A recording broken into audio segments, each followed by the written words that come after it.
Welcome to Beaver Tech Solution. On this tutorial, I'm going to teach you how to resurrect Tecno 528 dead solution. So all you're going to do, without more stress, is just for you to come to this very IC. Yeah, this very IC here.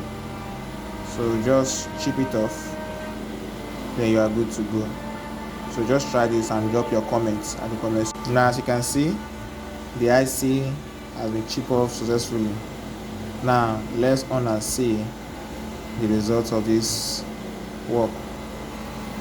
Okay, let me just pick the battery. All right, so okay, all right. Wow, we are good to go. So this is it. So just follow that step and you will succeed.